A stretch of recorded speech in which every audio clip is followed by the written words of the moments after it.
got so much motherfucking design on right now.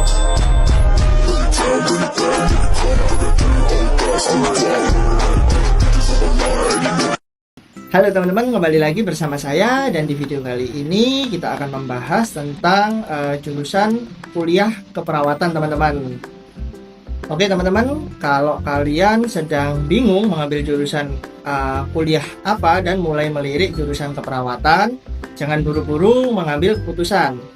Banyak orang mengira kuliah keperawatan hanya belajar menyuntik atau membantu dokter saja, padahal kenyataannya keperawatan itu jauh lebih luas dan penuh tantangan teman-teman. Nah, di video kali ini kita akan membahas hal apa saja yang perlu kalian siapkan sebelum mengambil jurusan keperawatan teman-teman. Oke teman-teman, saya akan bercerita hal apa saja yang perlu teman-teman perhatikan sebelum mengambil jurusan keperawatan menurut pengalaman pribadi dan kenyataan di dunia pekerjaan teman-teman. Hal pertama yang perlu teman-teman perhatikan adalah mental teman-teman, mental dan kesiapan. Kuliah keperawatan ini tidak semudah yang dibayangkan. Di jurusan keperawatan ini, teman-teman akan mempelajari banyak mata kuliah, mulai dari anatomi, fisiologi, farmakologi, patologi, dan semua jenis keperawatan, mulai dari keperawatan medikal bedah, kemudian keperawatan anak, kemudian keperawatan maternitas, dan masih banyak jurusan keperawatan yang lainnya teman-teman. Artinya teman-teman harus siap belajar teori sekaligus praktek. Jangan kaget kalau jadwal kuliah padat dan tugasnya sangat banyak teman-teman. Karena pengalaman pribadi saya waktu itu, bahkan untuk sekedar nongkrong pun saya tidak sanggup teman-teman untuk mengatur jadwal untuk diri saya teman-teman, karena saking padatnya jadwal perkuliahan. Karena kuliah keperawatan ini atau kuliah medis itu beda dengan perkuliahan umum teman-teman yang bisa disambi dengan hal lain. Kita hanya fokus untuk mempelajari hal-hal medis saja teman-teman, karena keperawatan ini bukan hanya kita mempelajari tentang yang saya sebutkan tadi, tetapi juga hal medis lainnya teman-teman. Kemudian yang kedua adalah kalian harus siap praktek di rumah sakit teman-teman. Nah, inilah bagian yang paling berbeda dibanding banyak jurusan kuliah umum lainnya teman-teman.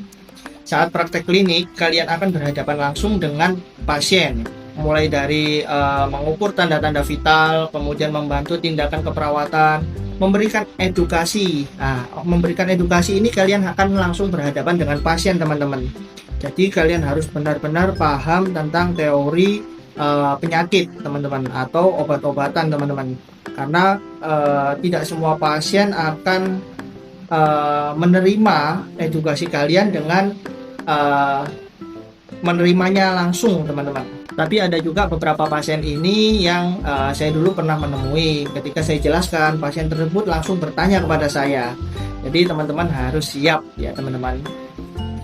Kemudian komunikasinya dengan pasien ini, komunikasinya harus sangat berhati-hati teman-teman.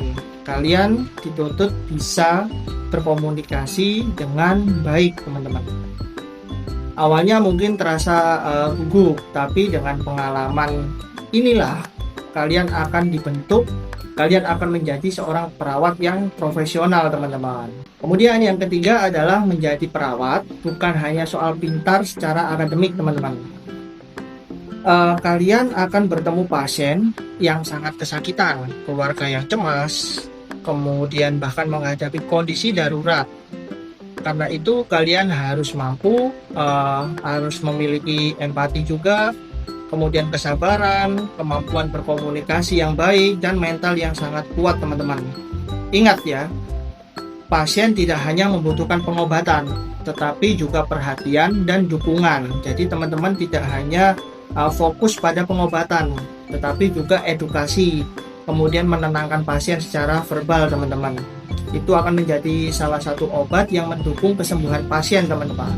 Kemudian yang terakhir adalah jam kerja atau jam belajar yang sangat tinggi dan panjang teman-teman. Nah, seperti yang saya jelaskan di atas tadi teman-teman, saat kuliah kalian mungkin harus mengikuti praktek, Nah, prakteknya yang dulu saya lakukan adalah dari pagi sampai malam, teman-teman. Kemudian kita lanjut mengerjakan tugas berupa asuhan keperawatan, teman-teman.